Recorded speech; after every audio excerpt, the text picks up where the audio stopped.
PSSI bergerak cepat, inilah beberapa pemain keturunan yang siap perkuat timnas Indonesia.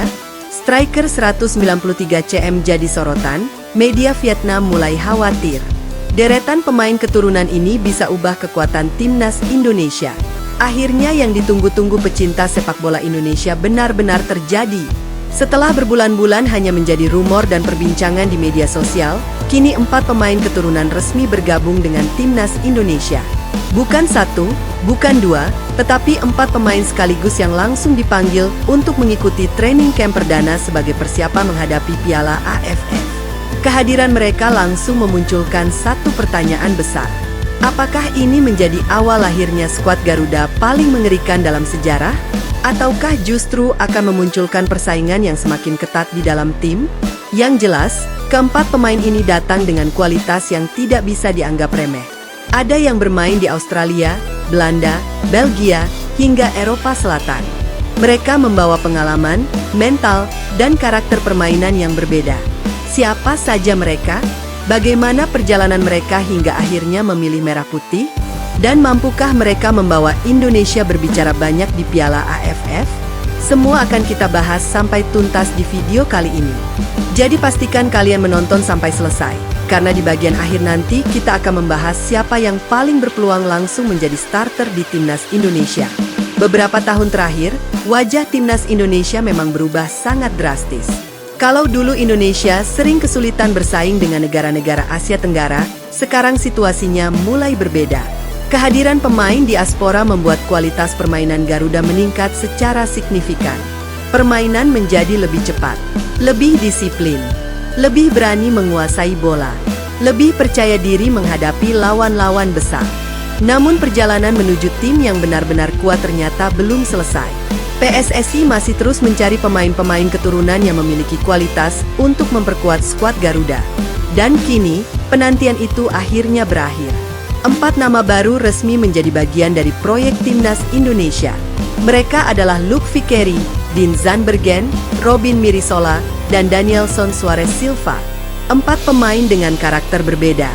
4 pemain dengan pengalaman berbeda, tetapi memiliki tujuan yang sama.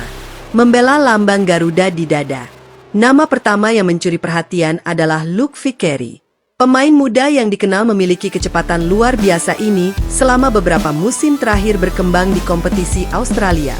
Usianya masih sangat muda, namun kematangannya ketika menguasai bola membuat banyak pengamat sepak bola mulai memberikan perhatian khusus. Luke dikenal sebagai winger modern. Ia mampu bermain di sisi kanan maupun kiri. Bahkan ketika dibutuhkan, ia juga dapat dimainkan sebagai penyerang tengah. Kemampuan menggunakan kedua kaki membuat pergerakannya sulit ditebak lawan. Keunggulan lain yang dimiliki Luke adalah postur tubuhnya. Dengan tinggi sekitar 183 cm, ia tetap mampu memenangkan duel udara meski berposisi sebagai pemain sayap. Kecepatan berpadu kekuatan fisik menjadi modal besar untuk menghadapi sepak bola Asia Tenggara yang terkenal keras. Masuknya Luke jelas memberikan tambahan opsi bagi pelatih. Kini persaingan di sektor sayap akan semakin menarik. Berikutnya ada Dean Zandbergen. Nama yang sebenarnya sudah cukup lama diperbincangkan oleh para pecinta timnas Indonesia. Dean merupakan striker bertubuh tinggi dengan pengalaman bermain di kompetisi Belanda. Posturnya yang mencapai hampir 190 cm membuatnya sangat berbahaya ketika menerima umpan silang. Namun jangan salah, Dean bukan tipe striker yang hanya menunggu bola. Ia aktif membuka ruang, rajin membantu pertahanan ketika kehilangan bola, dan cukup piawai memainkan kombinasi bersama rekan-rekannya. Inilah tipe penyerang modern yang selama ini banyak diharapkan hadir di timnas Indonesia. Masuknya Dean diperkirakan akan membuat persaingan di lini depan semakin sengit. Lalu ada Robin Mirisola. Usianya baru menginjak 19 tahun. Tetapi banyak pihak menyebutnya sebagai salah satu prospek terbaik. Robin merupakan striker muda dengan gaya bermain agresif. Ia berani melakukan pressing tinggi, tidak takut berduel dengan bek lawan, dan memiliki insting mencetak gol yang cukup tajam.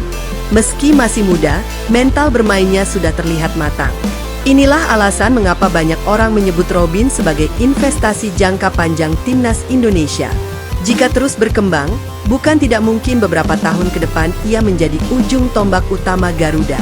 Nama terakhir adalah Danielson Suarez Silva. Berbeda dengan 3 pemain sebelumnya yang berposisi menyerang, Danielson hadir untuk memperkuat lini tengah dan pertahanan. Ia dapat bermain sebagai gelandang bertahan maupun bek kanan. Tipikal pemain yang sangat disiplin menjaga posisi, rajin melakukan intercept, memiliki umpan panjang yang akurat, serta berani melakukan duel 1 lawan 1. Kehadirannya membuat keseimbangan permainan timnas Indonesia diprediksi akan semakin baik. Kini pelatih memiliki lebih banyak pilihan dalam menyusun strategi. Dengan bergabungnya 4 pemain baru ini, training camp perdana timnas Indonesia dipastikan berlangsung jauh lebih kompetitif. Setiap posisi kini memiliki persaingan yang ketat. Tidak ada lagi pemain yang bisa merasa posisinya aman. Semua harus bekerja keras. Semua harus menunjukkan kualitas terbaik. Karena hanya pemain yang benar-benar siap yang akan masuk ke skuad akhir Piala AFF. Persaingan seperti inilah yang sebenarnya dibutuhkan sebuah tim besar. Semakin banyak pemain berkualitas, semakin tinggi pula standar permainan. Dan pada akhirnya, kualitas timnas Indonesia akan ikut meningkat. Namun tentu saja, bergabungnya pemain baru bukan berarti semuanya akan langsung berjalan mulus. Adaptasi tetap menjadi tantangan. Mereka harus mengenal gaya bermain rekan-rekannya, mempelajari filosofi pelatih, menyesuaikan diri dengan atmosfer sepak bola Indonesia, hingga membangun chemistry di dalam lapangan. Semua itu membutuhkan waktu. Tetapi jika proses adaptasi berjalan cepat, bukan tidak mungkin timnas Indonesia akan tampil jauh lebih kuat dibandingkan sebelumnya. Kini harapan publik sepak bola Indonesia semakin besar.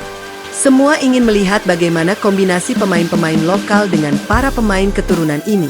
Apakah mereka mampu menciptakan lini serang yang lebih tajam? Indonesia kini memiliki modal yang jauh lebih baik dibanding beberapa tahun lalu. Dengan kedalaman skuad yang semakin merata, peluang untuk tampil kompetitif semakin terbuka lebar.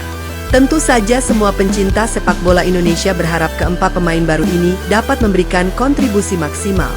Bukan hanya lewat gol atau assist, tetapi juga melalui semangat juang, disiplin, dan mentalitas yang mampu mengangkat performa seluruh tim. Kini tinggal menunggu satu momen. Saat keempatnya mengenakan seragam merah putih dan melangkah ke lapangan bersama lambang Garuda di dada. Momen yang tentu akan menjadi kebanggaan bagi seluruh pendukung timnas Indonesia. Apakah mereka akan langsung menjadi starter? Ataukah pelatih akan memberi mereka waktu untuk beradaptasi terlebih dahulu? Menarik untuk kita nantikan bersama. Kalau semua berjalan sesuai harapan, bukan tidak mungkin timnas Indonesia akan memiliki salah satu skuad paling lengkap dalam beberapa tahun terakhir. Dan mimpi untuk kembali menjadi yang terbaik di Asia Tenggara tentu semakin terbuka. Nah, sekarang giliran kalian yang berpendapat. Menurut kalian, dari 4 pemain baru ini, siapa yang paling berpotensi menjadi bintang timnas Indonesia di Piala AFF? Tulis jawaban kalian di kolom komentar beserta alasannya. Kalau kalian menikmati pembahasan seperti ini, jangan lupa tekan tombol like, subscribe, dan aktifkan lonceng notifikasi supaya tidak ketinggalan kabar terbaru seputar timnas Indonesia, pemain keturunan, hingga perkembangan sepak bola dunia. Terima kasih sudah. Salam Garuda, Garuda di dadaku.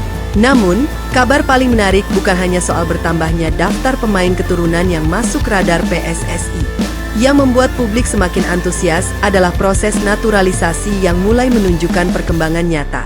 Menurut laporan yang beredar, PSSI telah lebih dulu mendaftarkan 2 nama dari total 5 calon pemain naturalisasi yang diproyeksikan memperkuat timnas Indonesia tahun ini. Langkah ini menunjukkan bahwa proses regenerasi skuad Garuda terus berjalan dan tidak berhenti setelah keberhasilan mendatangkan sejumlah pemain diaspora pada tahun-tahun sebelumnya. 2 nama yang menjadi sorotan adalah Miliano Jonathans dan Mauro Nils Zijlstra. Miliano dikenal sebagai pemain sayap yang memiliki kecepatan, kreativitas, dan kemampuan duel 1 lawan 1 yang sangat baik. Di usianya yang masih muda, ia sudah merasakan atmosfer kompetisi sepak bola Belanda dan dinilai memiliki potensi besar untuk menjadi salah satu motor serangan timnas Indonesia di masa depan. Sementara itu, Mauro Zijlstra merupakan sosok striker murni yang selama ini banyak diharapkan hadir di skuad Garuda. Dengan postur yang ideal, kemampuan bermain di kotak penalti, serta naluri mencetak gol yang tajam, Mauro dianggap bisa menjadi solusi bagi lini depan Indonesia yang membutuhkan penyerang dengan karakter target man. Bukan hanya timnas putra, PSSI juga terus memperkuat timnas putri. 3 nama lainnya yang ikut masuk dalam proses naturalisasi adalah Isabel Toriankop, Pauline Janette van de Pol, dan Isabelle Notet. Kehadiran mereka diharapkan mampu meningkatkan kualitas timnas putri Indonesia yang juga sedang dipersiapkan menghadapi berbagai turnamen internasional. Jika seluruh proses administrasi berjalan sesuai rencana, Indonesia akan kembali mendapatkan tambahan pemain berkualitas dari kompetisi Eropa. Hal ini sekaligus memperlihatkan bahwa proyek jangka panjang PSSI tidak hanya berfokus pada prestasi sesaat, tetapi juga membangun fondasi tim yang lebih kuat untuk beberapa tahun ke depan. Meski begitu, satu hal tetap menjadi penentu utama. Naturalisasi hanyalah pintu masuk. Setelah resmi menjadi bagian dari timnas Indonesia, semua pemain tetap harus membuktikan kualitas mereka di lapangan. Persaingan di dalam skuad Garuda kini semakin ketat. Tidak ada lagi jaminan tempat utama. Siapa yang tampil paling konsisten, dialah yang akan mendapatkan kepercayaan dari pelatih. Kalau seluruh pemain baru mampu beradaptasi dengan cepat dan membangun chemistry bersama skuad yang sudah ada, bukan tidak mungkin timnas Indonesia akan memiliki kedalaman tim yang jauh lebih kuat dibandingkan sebelumnya. Harapan supporter tentu sederhana, melihat Garuda tampil semakin kompetitif, tidak hanya di level Asia Tenggara, tetapi juga di panggung Asia. Nah, sekarang giliran kalian. Menurut kalian, siapa pemain naturalisasi yang paling layak menjadi andalan baru timnas Indonesia? Apakah Miliano Jonathans, Mauro Zijelstra, atau justru ada nama lain yang menurut kalian wajib segera dipanggil? Tulis pendapat kalian di kolom komentar. Jangan lupa tekan tombol like, subscribe, dan aktifkan lonceng notifikasi agar tidak ketinggalan kabar terbaru seputar timnas Indonesia dan perkembangan pemain keturunan. Menariknya, gaung proyek naturalisasi timnas Indonesia ternyata bukan hanya ramai diperbincangkan di dalam negeri. Perkembangannya juga mulai mendapat perhatian serius dari media-media di Asia Tenggara, terutama Vietnam. Belum lama ini, media Vietnam Soha menyoroti langkah PSSI yang tengah memproses 2 pemain keturunan, yaitu Luc Vickery dan Michel Bakker. Dalam laporannya, Soha menyebut kedua pemain tersebut sebagai sosok yang patut diwaspadai apabila nantinya benar-benar memperkuat timnas Indonesia. Menurut media tersebut, program naturalisasi Indonesia dinilai belum berhenti. Justru sebaliknya, mereka melihat PSSI masih terus berupaya menambah kualitas skuad dengan mendatangkan pemain-pemain yang berkarir di luar negeri. Luc Vickery menjadi salah satu nama yang paling banyak disorot. Winger muda yang bermain di kompetisi Australia itu dinilai memiliki kecepatan, kemampuan duel 1 lawan 1, dan fleksibilitas bermain di beberapa posisi. Sementara Michel Bakker, yang bermain di Amerika Serikat, juga dianggap berpotensi menambah kekuatan Garuda apabila prosesnya benar-benar rampung. Bahkan, Soha menyebut kehadiran 2 pemain tersebut bisa menjadi tantangan baru bagi negara-negara pesaing Indonesia di Asia Tenggara, termasuk Vietnam. Penilaian itu muncul karena kedua tim berpotensi kembali bertemu di ajang Piala AFF apabila seluruh proses administrasi pemain berjalan sesuai rencana. Tentu saja, semua perhatian ini menunjukkan satu hal. Timnas Indonesia kini semakin diperhitungkan di kawasan. Jika beberapa tahun lalu Indonesia lebih sering menjadi tim yang mengamati perkembangan rival, kini justru negara lain yang mulai mengamati setiap langkah yang dilakukan PSSI. Meski demikian, satu hal yang perlu diingat adalah proses naturalisasi masih harus melalui tahapan administrasi dan memenuhi seluruh persyaratan yang berlaku. Selama belum ada pengumuman resmi dari PSSI maupun pemerintah, status para pemain tersebut tetap merupakan calon pemain yang sedang diproses. Yang menarik untuk dinantikan sekarang adalah bagaimana perkembangan selanjutnya. Akankah kedua nama tersebut benar-benar mengenakan seragam merah putih? Atau justru akan muncul nama-nama baru yang selama ini belum banyak diketahui publik? Yang pasti, proyek pembangunan timnas Indonesia tampaknya masih terus berjalan. Persaingan di dalam skuad diprediksi semakin ketat, dan itu menjadi kabar baik bagi masa depan sepak bola Indonesia.